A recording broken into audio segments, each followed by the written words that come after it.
like, oh, I think this would be really fun to do all together. Like a certain, it doesn't matter when in like our campaign it happens, but I have like a thing that I can just throw it in, and we could, oh my god, it could be awesome. It could be awesome, dude.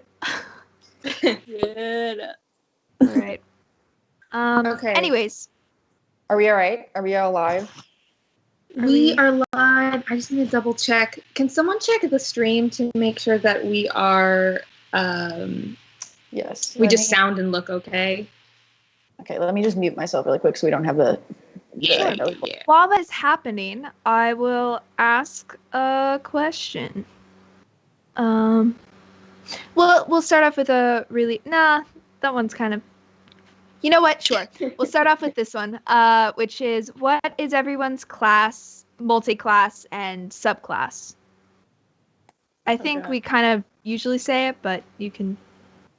Yeah, I don't have my character sheet in front of me, so I'm not going to be able to remember all the details. But I'm a ranger rogue. In terms of ranger, I have close quarters shooter, and I'm...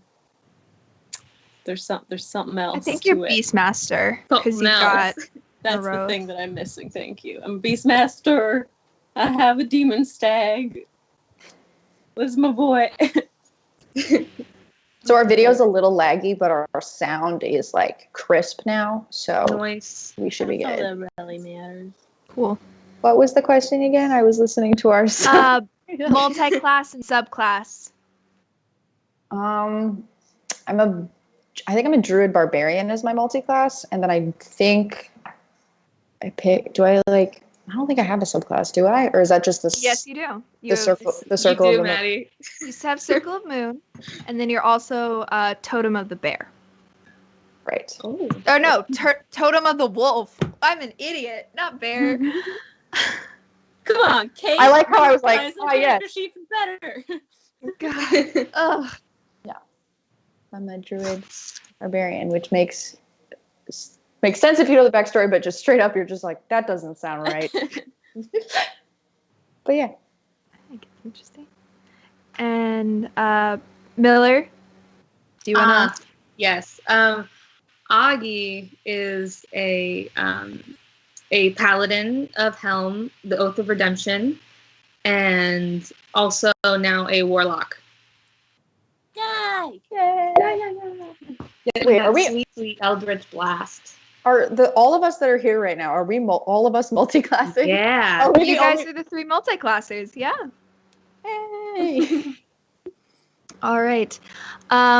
Next question, which is, who still has secrets from day one? Who has new secrets?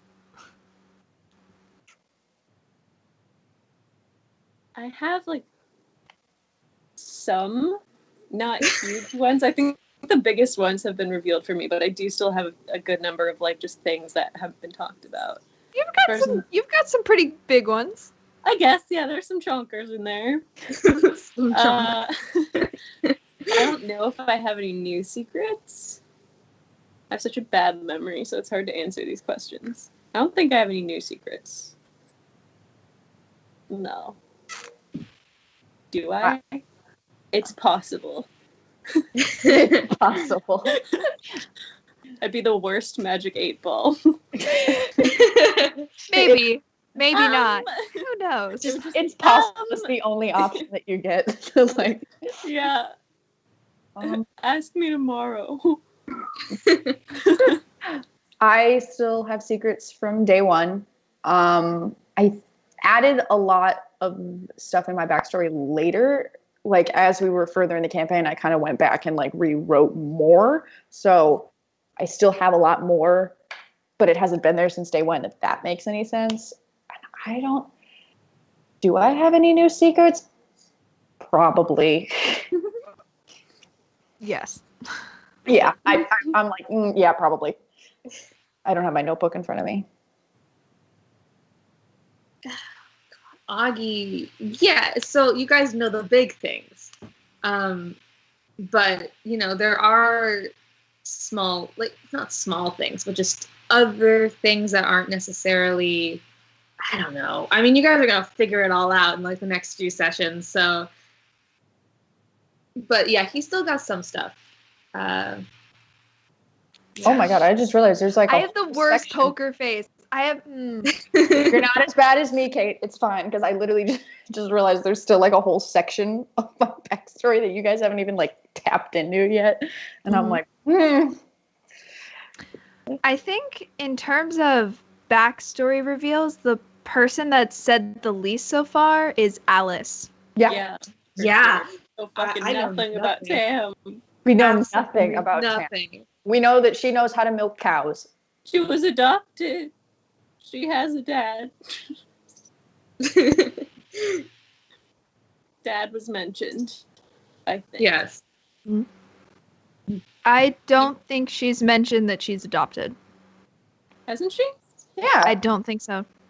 No, because she Wasn't mentioned that raised she by was. halflings? Yeah, she's Yeah, raised by she's halflings. raised by She's half halflings. and she's a half orc. Maybe not adopted, but raised by Yes. halflings. She's raised by. So like the typical raised by wolves like Like wolves backstory. were small and drank tea Yes. and danced. Yeah. That's a question for me, so we don't need to answer No, that. But, Kate. well, Yeah, it's a question I'll for ask you. I'll ask a question. Okay, fine. So I will answer this question, and then it leads into a question for you guys. So this is from friend of the campaign, Allison. Says, are there any details that you wish our very observant team has picked up on or looked into further? There's one thing that even like last session, I've been dropping hints at something, and none of you guys seem to pick it up, which is fine. But I'm What is like, it? Oh god. no, it's just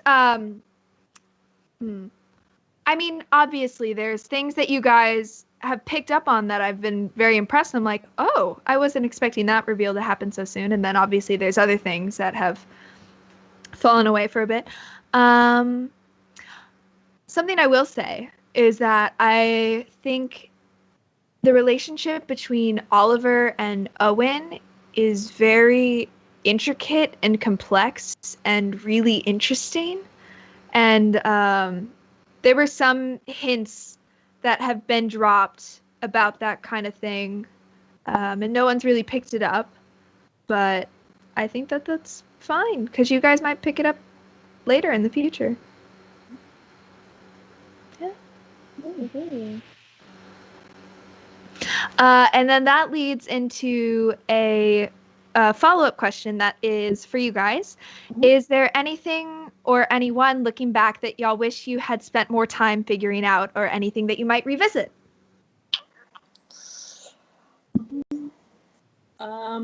Something that we, like, I guess sort of just brought back up, I think it was last session, that we kind of not forgot about, but like got distracted by other bigger things, is the fucking Black Widow or whatever. Yeah. Yeah. The old lady that like almost killed Ren. Mm-hmm. She's still out there. We don't know who she is. I also am very curious about the drow that we met in the underbrush. Mm-hmm. Do you remember that drow? We know Yep. very little about that drow, and I want to know who that was. He was the one that asked you guys a bunch of questions, and in return was like, oh, he asked you for secrets. And in return, yeah. Mm-hmm. So mysterious. Who are you? I just wanna, Lady Silverhair. What's going on with her? Yeah. I want to know who she is. Moon Lady, who are you? Moon I'll Lady, go are you really Snows. my friend? I hope so. Y'all are like. Is her name? Oh wait, sorry, you go.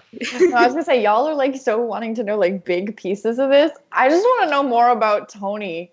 Like, Our precious furry boy. Like not even in the sense of like his name is Tony. He's a tiger. It's a meme. I enjoy that. No, because like in the beginning when his name was originally like Oscar, and like we had that whole like session where we went into his cool tent and he kind of just like showed us a bunch of cool shit. I was like, he seems really cool and he was really sweet. And I'm like, I want to know more about this cool man. I also want to explore not the people in the Magic Guild, but more of like the building of the Magic Guild itself. Because I feel like there's a lot of that we haven't really like looked into, but I think it'd be kind of cool also to spend more time with that lovely lady who cooks our food. I think the building's gone, isn't it? Tam knows a bit more about the Magic Guild than the rest of you guys. This is so I didn't actually stream this, but Alice and I had a little mini one-on-one because I accidentally revealed something to her, and I was like, you know what? We're gonna take like 30 minutes. We're gonna do this, and we're gonna make this canon so that you can have this information without metagaming. But yeah, so she knows a bit more. Then I will say, because I told this to Miller, so I'm fine telling you guys that in the one shot with Augie, there was a possibility that Augie could have encountered Tony, but did not look down a certain alleyway. I watched Miller's one shot, and I was so sure that when Augie was like with all those tents and shit, I thought like the big reveal was going to be that Augie found Tony. No. Might have been, depending on if he looked into some tents. But yeah, no. Yeah, you guys have gotten a lot of information now. So it'll be interesting to see. Yeah. You're very good about building a whole world and giving us like a ton of lore, which makes my little fantasy heart like so happy to know a lot about this. Like, I know a lot about a fictional world that I will never be able to visit than I do about the town that I currently live in. Me too. I don't think I'd actually want to visit though. Not in its current state. No, probably not. Yeah. Yeah, after we save the world. But there's some places that I'd be interested in. I'd be like, oh, hell yeah, I'd totally live here. I'd love to go back and do as like our group, like not tavern, but like us, and just redo that first encounter that we had on the boat before we even streamed. Just that was so fun, and I loved that session. Even though we didn't stream it, it was great. That was a good session. The awkward like first meetings of everybody was just I had only watching the first stream. So it was just like, oh, hello, 40 people. I only knew Miller. So it was like, hello, everybody. I don't know who you are. Yeah. So I've been watching a lot of the stream and go through and like make highlights of all of them. And guys, the first few streams, okay, it's sweet watching it back, but we are so awkward because you can tell like none of us like figured out like the gist of each other. We're trying to figure out how to play together, and also at the same time trying to figure out as people who each of us are. Yeah. So it's a little rocky, but it's fun to watch back. Sometimes I wonder if the reason I always call Tam Alice and Alice Tam is because I met Alice at the same time I met Tam. Like those two names are like inextricably linked in my head, and like whichever one comes out first is the one that I'm using, no matter whether I'm actually talking to Tam or Alice. It's ridiculous. I don't know why just her though. Yeah, it's just Alice. It's just Alice. Maybe she looks like a Tam. I don't know. I conflate Tam and Val because they're both 3-letter names. Mm-hmm. So in my head, all the times I'm like, I literally will lag for a second. I'll be like, Tam. I do the same thing. Yeah. I do the same thing. I've gotten to the point where I talk to my family about like all my D&D sessions that I do, and I've gotten to the point where like I literally said like Augie one time, and my mom's like, "Who's Augie?" And I was like, "Miller." I meant Miller. Sorry. And it's like I've started to bring the characters' names like into my everyday like conversations about my friends, and I'm like, I really need to stop doing that because one of these days I'm just gonna forget. Most of my family does not it's not that they don't care about D&D. It's just that they're very confused by it. So whenever Beckett is the one who's, for the people who are viewing, is my 10-year-old brother, who whenever anything happens in D&D, I'm like, Beckett, Augie's in hell. He's like, what? So he only gets like little snippets of the big things, but he's very enthusiastic about it. Bless him. Mm-hmm. All right. Ooh, that's an interesting one. Any plans to weaponize mayonnaise? Well, you done spaketh it into existence, so like yes now. Thanks. Well, I think I have a the jug, question. so like yes, I guess that's happening. So, like, are we talking like weaponizing like mayonnaise themselves or like a jar of? Oh my God, Maddie, you weren't here last session. I wasn't, but I want to know that I wasn't here last So to session. fill you in here, Maddie, we got this jug that is capable of pouring out any liquid. Oh, with, okay, I like, remember certain talking. limitations, but like pretty much any liquid. Mhm. So we could just have a jug full of mayonnaise if we wanted to. If we found reason to. Which now I will be looking for a reason. Yep. So Of course. I wouldn't want a full jar of mayonnaise. I personally don't like mayonnaise, so like that much. It'll be interesting to come up with some sound effects for mayonnaise. Oh. Yep.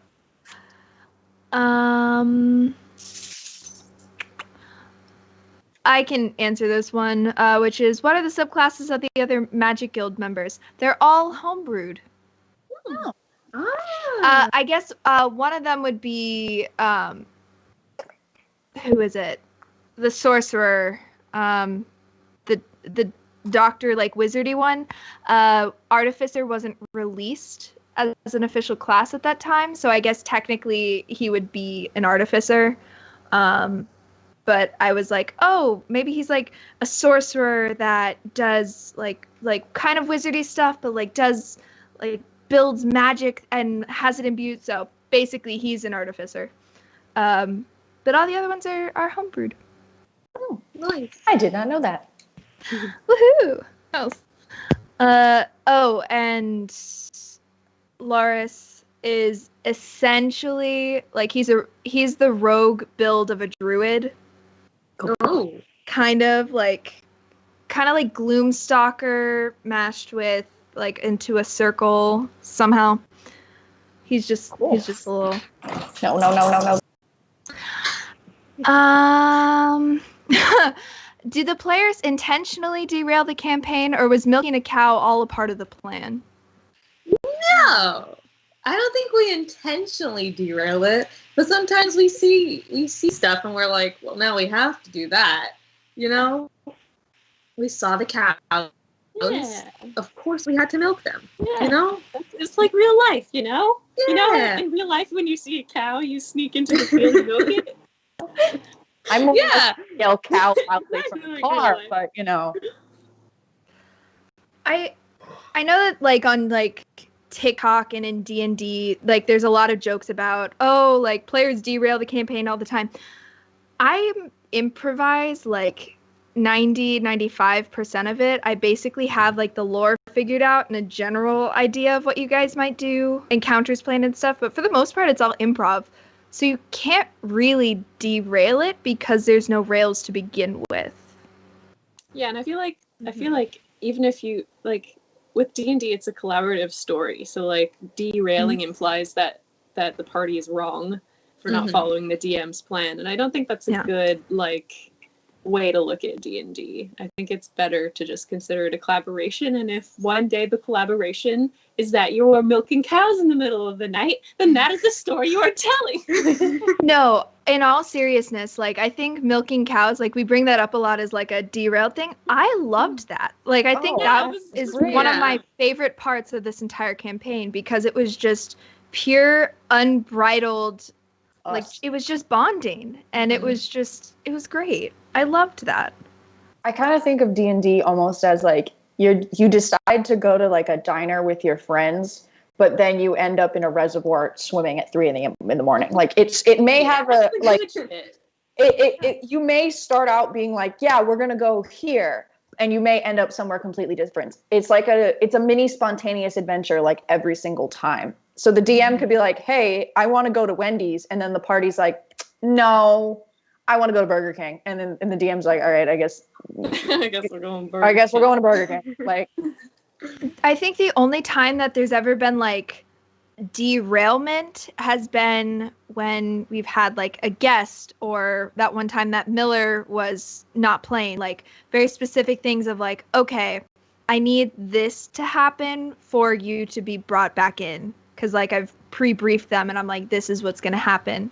So like that one time when you guys decided to go to the church, I was like, okay, you guys are going that way, that's fine. And it wasn't a derailment. Like, again, I think that was a really interesting place to explore. I put buttons for you guys to just press and just see if you'll press it sometimes, and a lot of the times you do, which is great.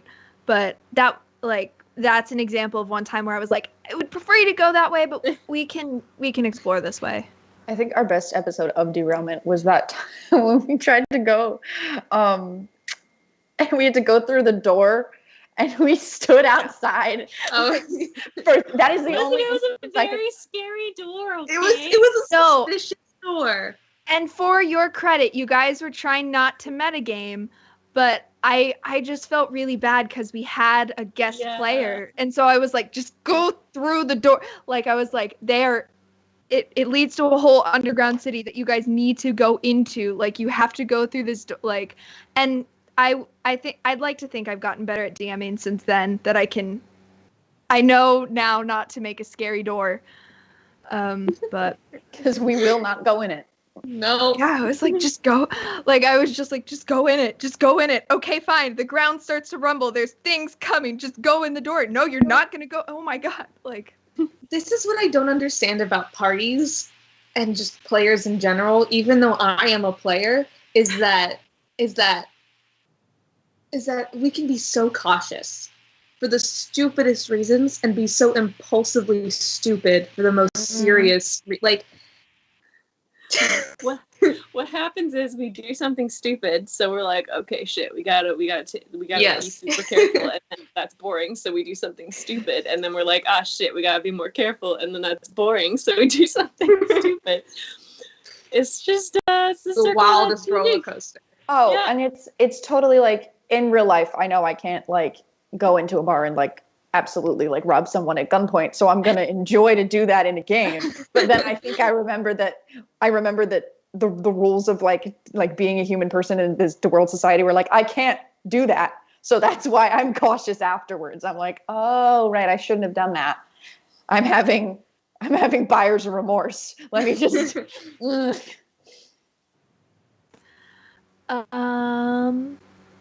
yeah, did everyone feel like they got to answer that question? I don't remember what the question. I don't remember the question. I think we answered it. I think we're good. We derailed the derailment. Oh, that's right. It was not derailment. Oh yeah. Here's a fun one. Do your characters have any living siblings? I don't know. That's up to Cate. Not that I'm currently aware of. I'll say that. When I wrote my backstory, before I gave it to Cate and Cate had her way with it, no. But Cate may just bring up somebody that I didn't even know I knew. Well, no, I won't say that. But it's kind of difficult for you to have siblings. Yeah. Friend had a bunch of siblings. I actually don't remember how many right now at this moment. I think several. Oh my god. It was either 5 or 7. I'll check. But there's a lot of fire at one point for a few reasons there, and Ren doesn't think they survived. But Jules has other things in mind. Well, Jules doesn't fucking know either, but Jules is aware that Cate is a thing, and Ren is not.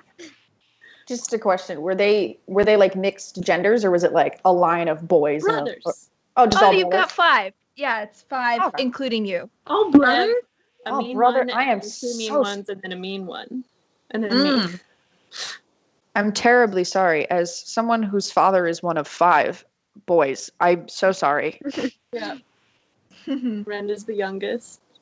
I Yep. get this, so. Well, yeah, Augie has siblings. Augie has, I feel like, yeah, he has sisters. Augie's got Have we sisters. talked We've about did- that in game? Yes, because know- you mentioned when Alice asked what the red marks on your face were, you told everybody it was a potion accident with your sister. A Right. sister. He has But- multiple. Well, We need to like but talk I- about this shit more. My God.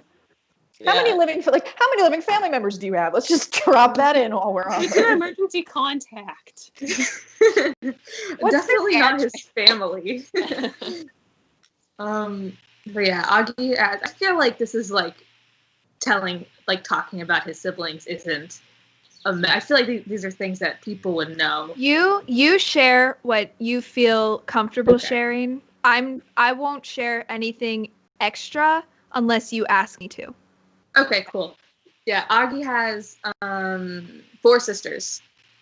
He's the oldest, and he loves them all very much. Oh, yay. Oh, Yeah.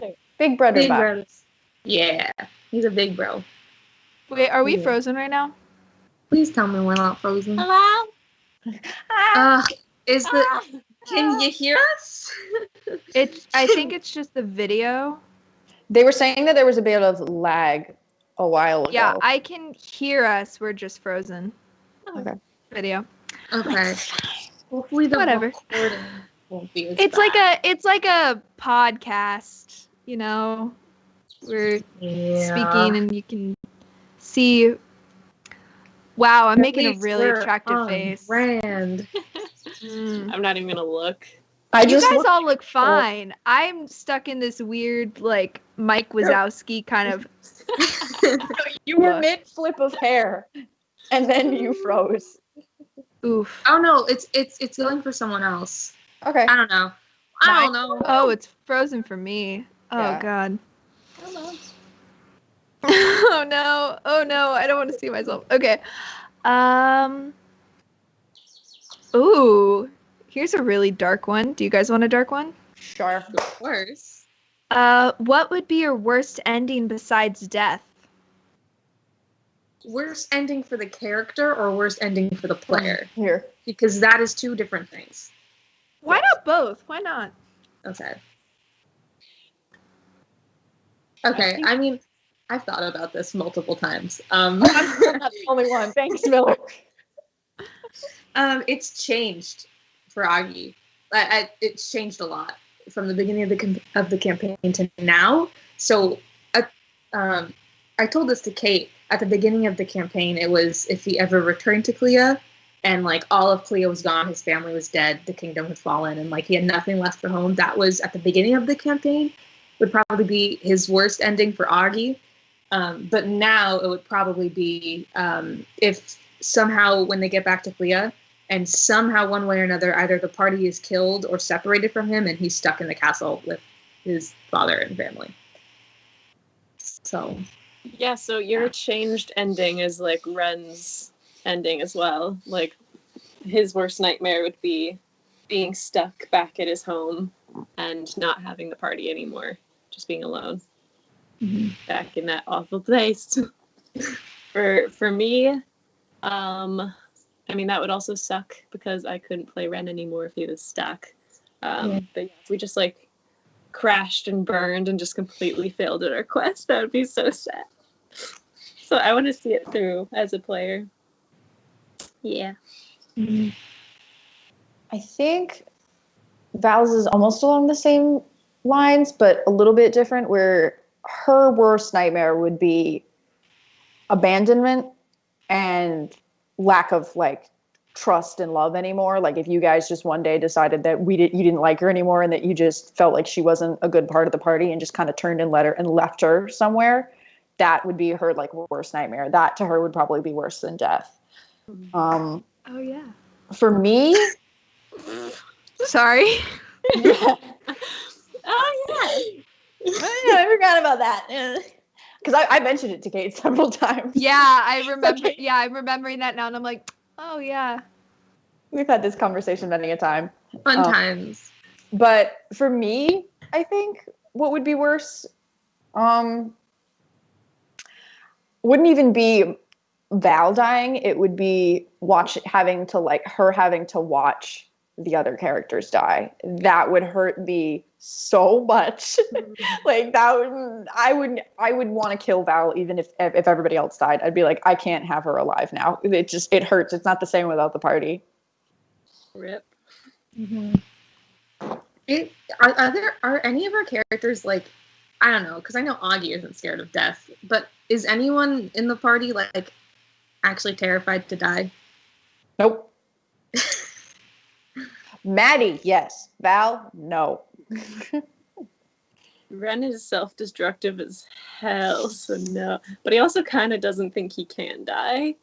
He's got this little fun thing. Yeah, no, he's not scared of death. He knows there are worse things. Yeah. Yep.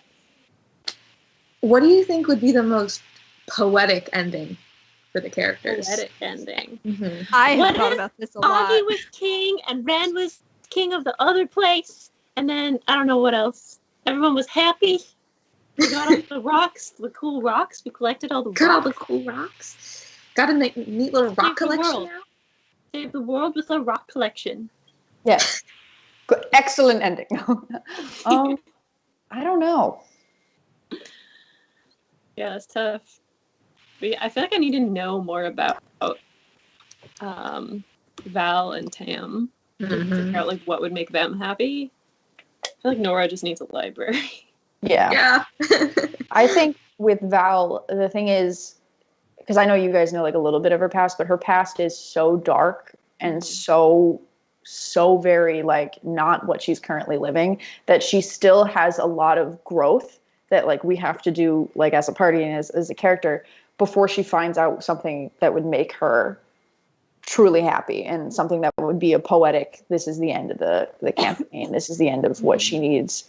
Because like right now it'd probably be like, I don't know, something dumb like dying with candy apples or something like that, like something, or dying in the garden, like that would be something that would make her happy. But like, I don't know, she still has a lot to learn, she's got a lot to grow, she's some growing up to do.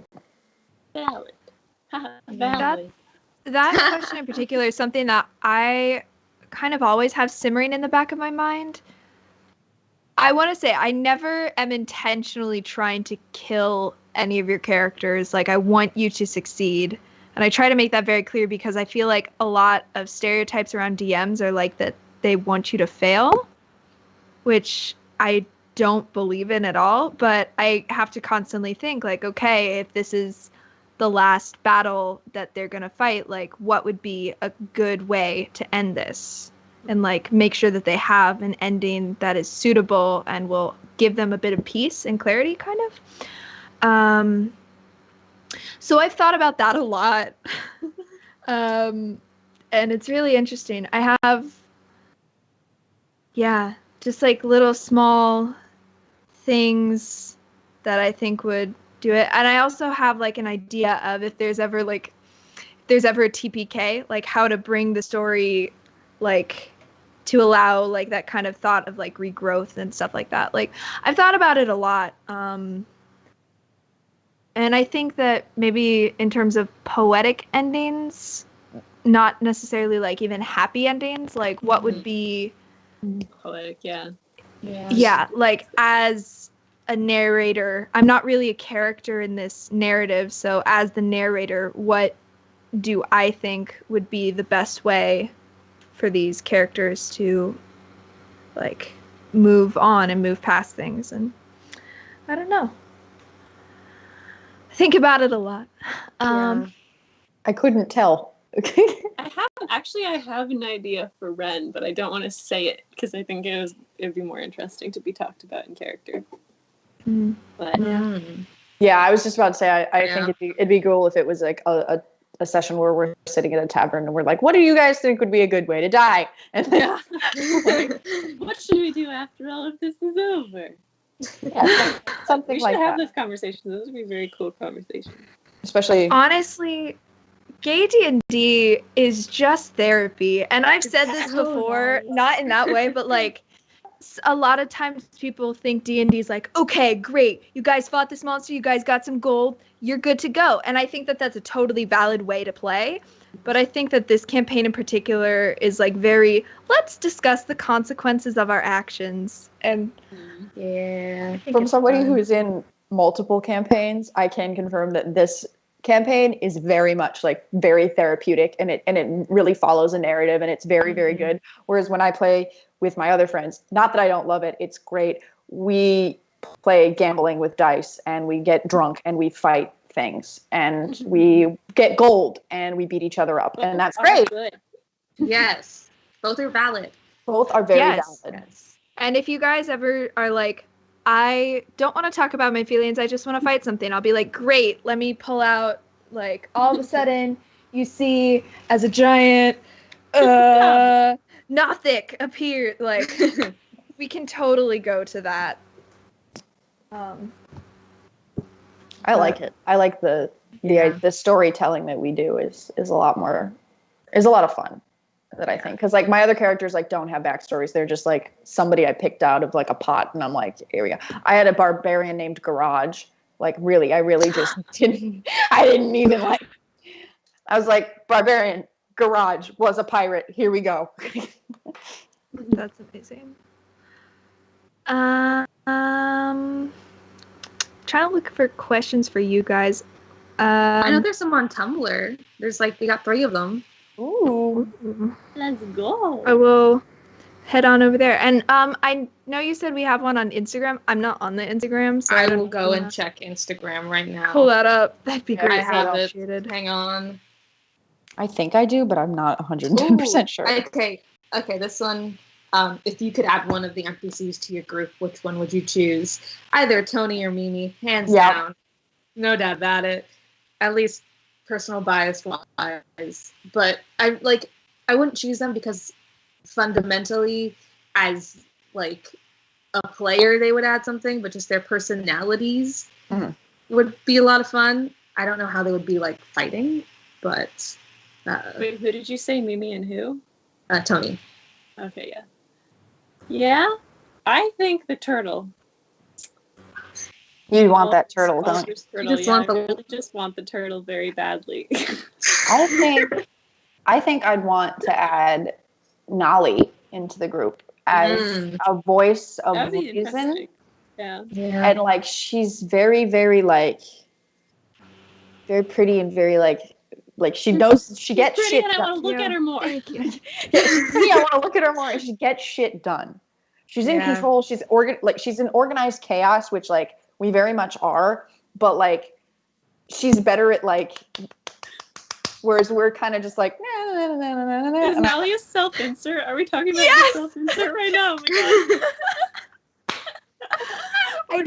I didn't mean her to be, but I, in many ways, like, as I started playing her, I was like, oh man, this is just me. Like, I didn't mean for it to be that way at all.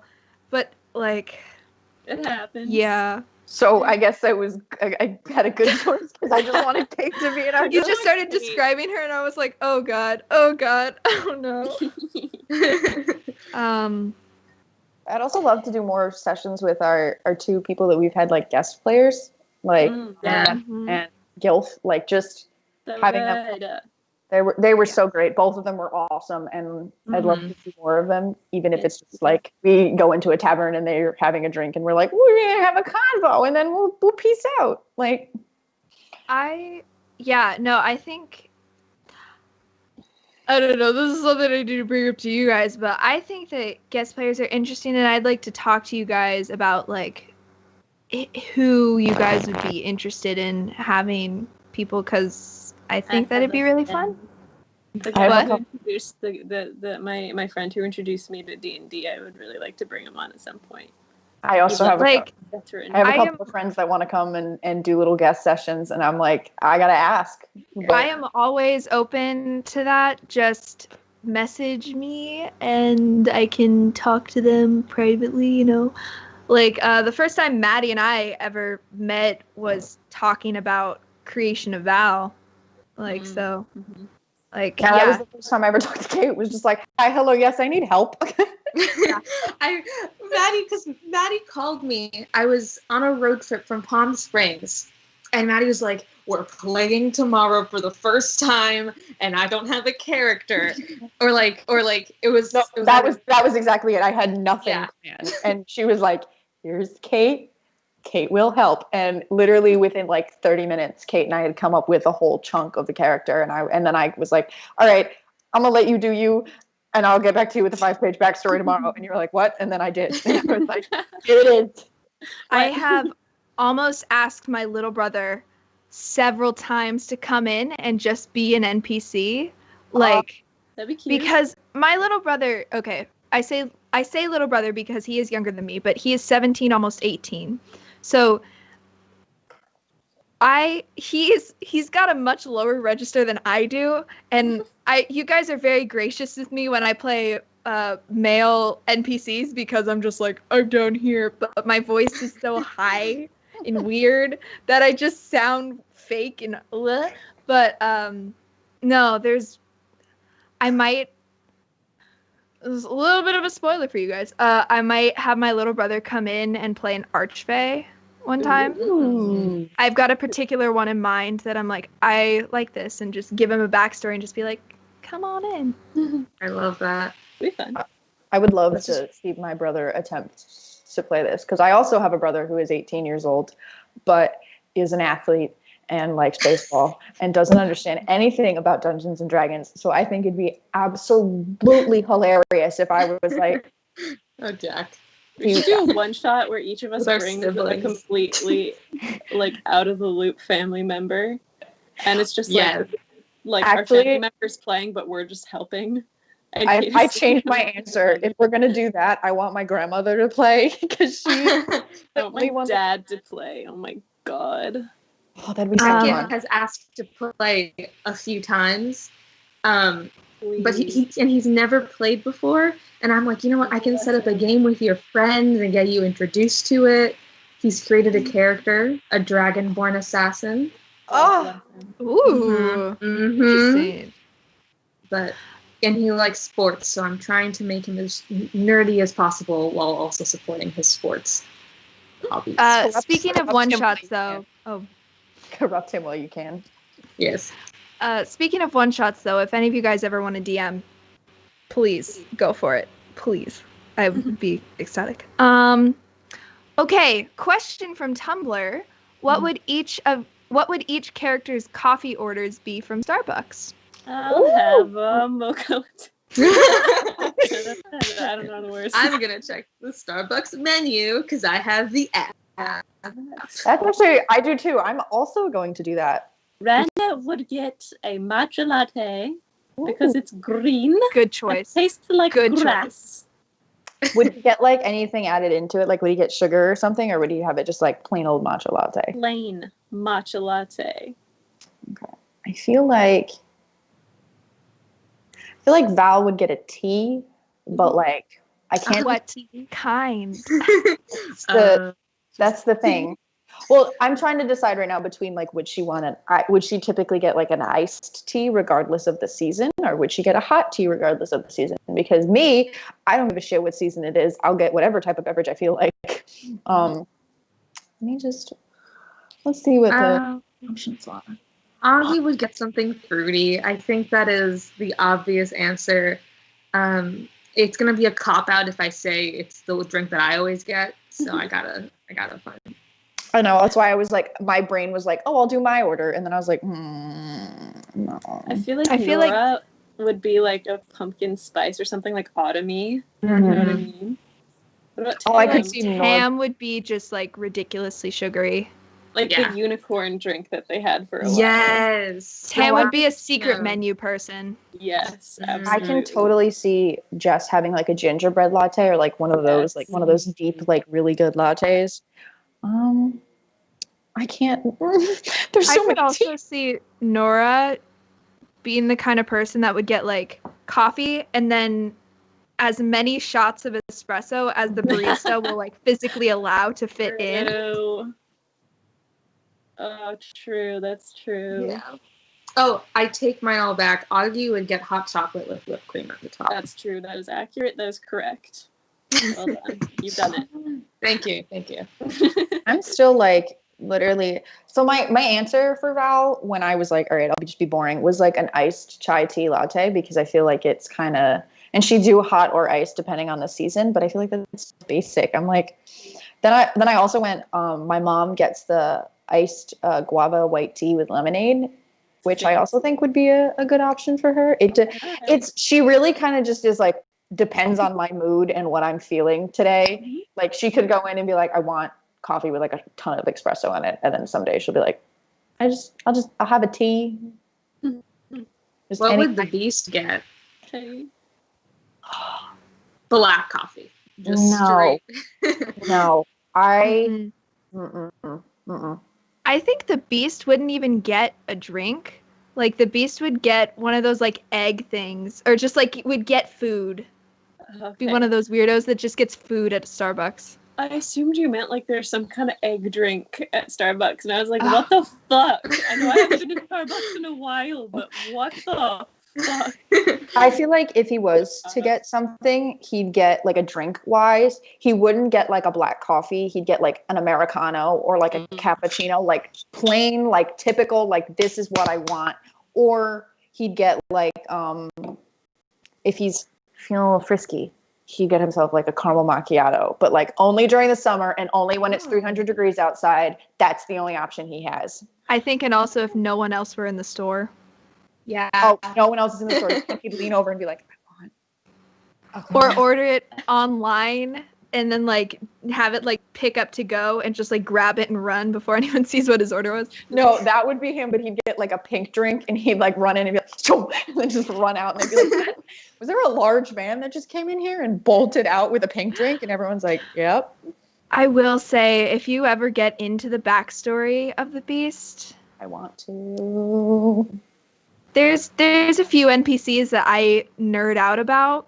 One of them being Zariel, which Miller has been on the receiving end of several times. She's amazing, and I don't mind being on the receiving end. Guys, Zariel's? I'm obsessed with her, and she's kind of like my own creation, which feels a bit conceited, but like, oh my god. Dude, Ren felt like kind of a weird kinship with her, so I feel like we're not done. Like, oh my god. No, Ren, if you ever got to actually talk to Zarya, like if you guys ever sat down and there was like a weird thing where you actually got to share stories. yeah. I think that needs to happen. Yeah. That's why Ren She's was really like, Ren was ready to fucking chop someone's head off, but then like half a conversation in, he was like, oh, okay, I think I get it. She just wanted a friend, all right. Ooh. Speaking of like drinks, like if our party was to go to like just get sodas, like what type of soda do you think they'd drink? Ooh. Like Cherry Coke. Ooh. Yeah. I like that. I feel like Ren would be like too uppity for soda, but would be forced to try some and end up really liking it, but not know what kind it was because he's too uppity for soda. I can see Ren like being like into ginger ale, like I was only thinking that. Yeah. ginger ale. Because that's like the plantiest soda or root beer, birch ale. Oh, birch beer is the best. So This good. is Maddie talking. Birch beer is the best. So good. All right, I'm gonna say birch beer for Ren because it's a tree. I think Mal would probably like Coke vanilla or something like that, like one of those weird flavors that only comes around every once in a while, and that's when she gets soda. And if she can't have that, and then she'll be like suffer with plain Coke or like plain Pepsi. She's like, I'll suffer. I'm going to answer for Tam again, which could be completely wrong, but I have for some reason, I feel like Tam would be the kind of person that would go for like Dr. Perky. Like not Dr. Pepper. It's off-brand Dr. Pepper. Okay. Oh, But Dr. it's Bob? No, it's Dr. Perky. You get it at like Food Lion. And no, Which 'cause one was a we food have lion? we I have have no idea. we have one that's an off-brand Dr. Pepper that is at Stop and Shop, and it's called Dr. Bob, and it's better than actual Dr. Pepper.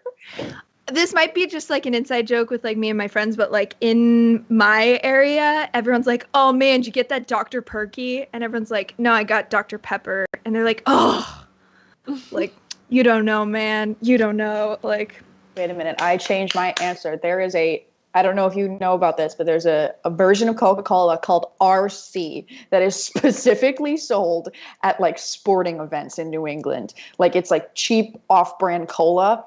That is Val's Mhm. drink. I know about That's a that. good I drink. think only because the McElroy brothers have mentioned it in like Mabim Bam or some shit. It's very good. It's sweeter than Coke, but it's not as sweet as Pepsi. It is very, It's very really delicious. good. I think I actually know what you're talking about. Pepsi Cola.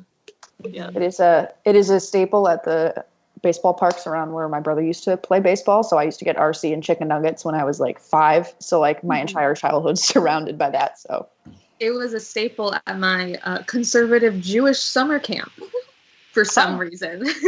Yeah. it's good. It's good. Not complaining, just confused. Okay. Hey, you guys interested in a shipper question? Sure. Sure. We got what's going on between Ren and Augie? You guys don't have to answer this one if you want to explore it more in canon, by the way.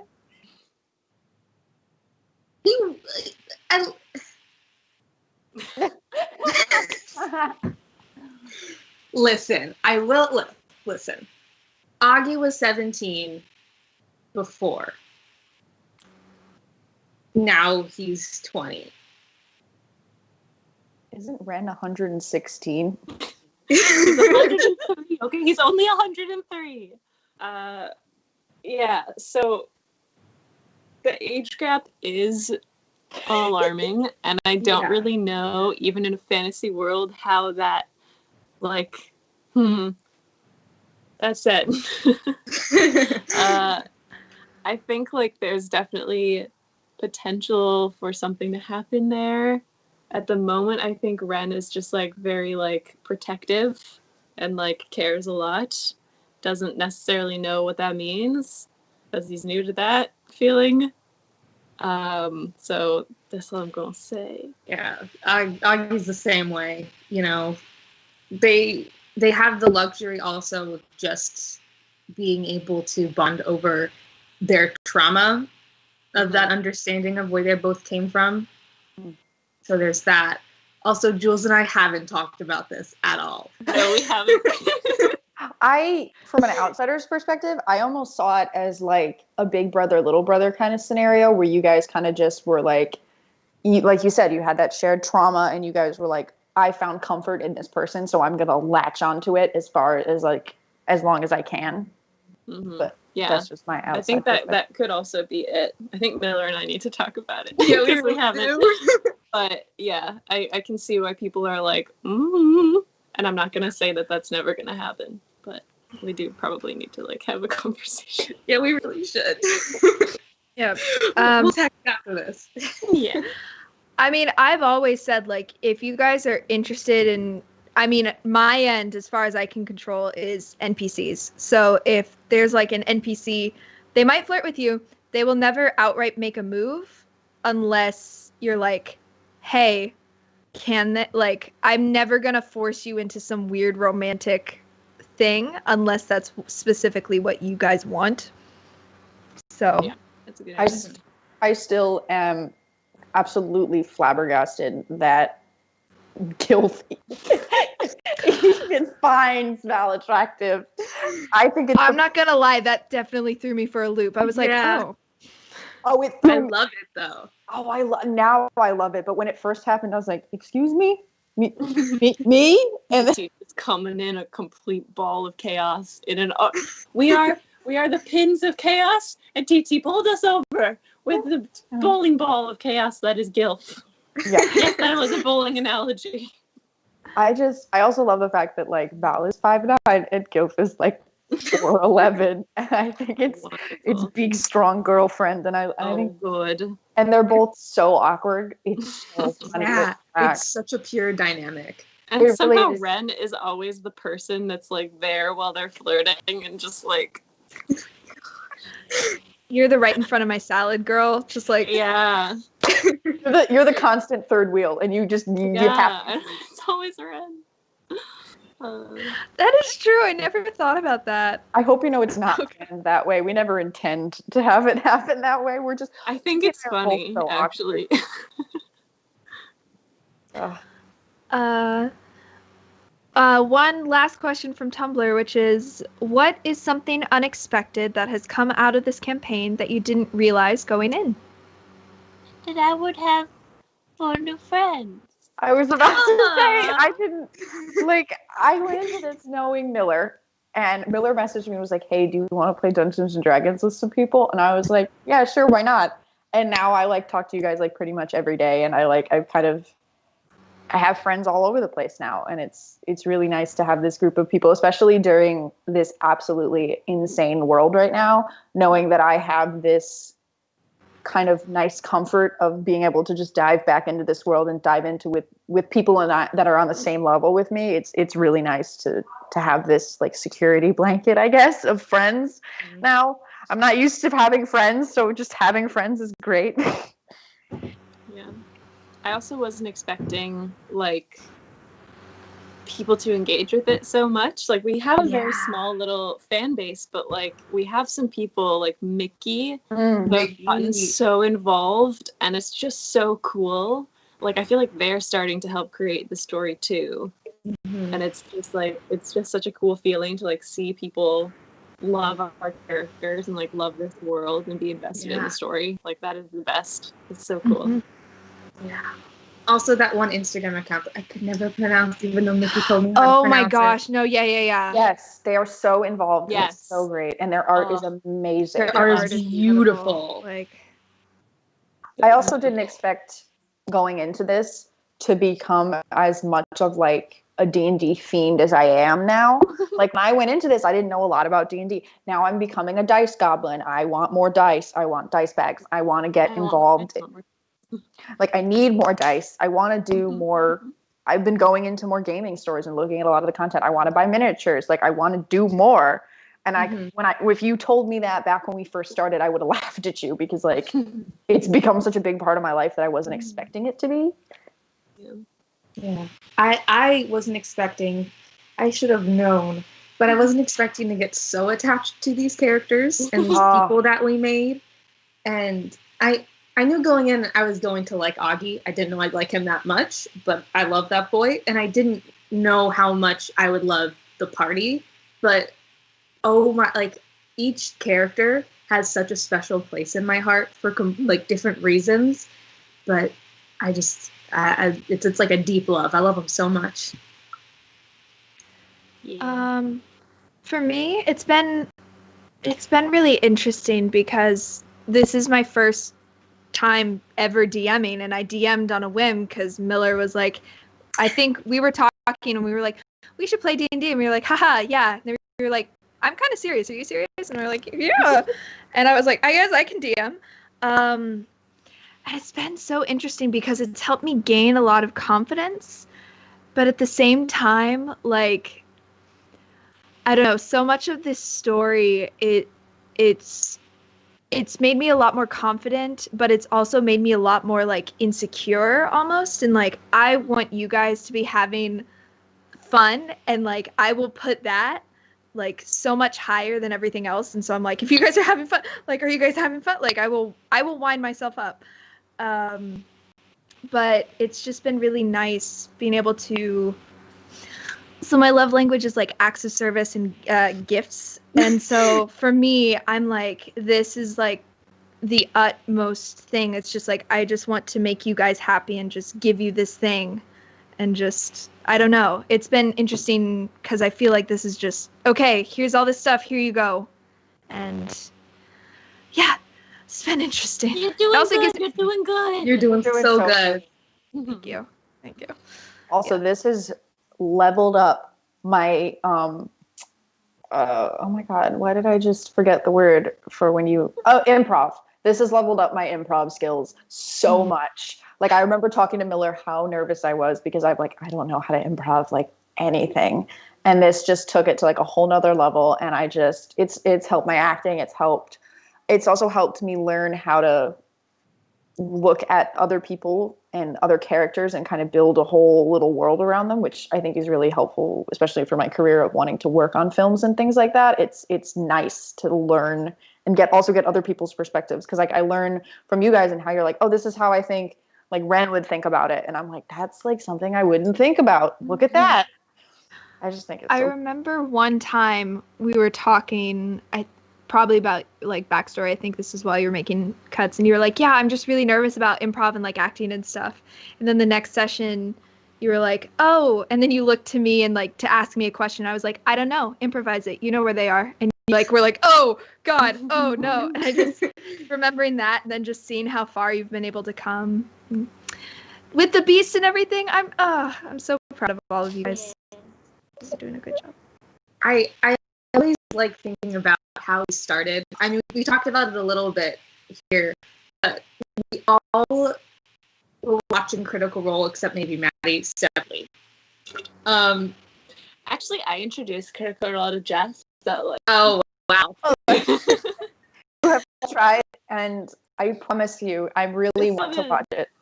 But I was playing D&D for years.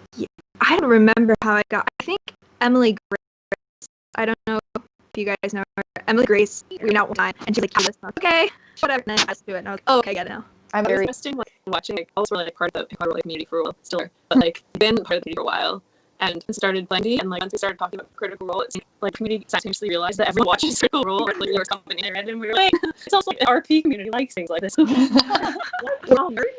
What? I'm really bad about getting Critical Role because I really want to, but I know it's podcast format and there are videos for it, but I'm a visual person that I like. They have good video. That was because we are streaming stuff like Critical Role is really a good way to kind of get introduced into that world aspect. I've played D&D years, but previously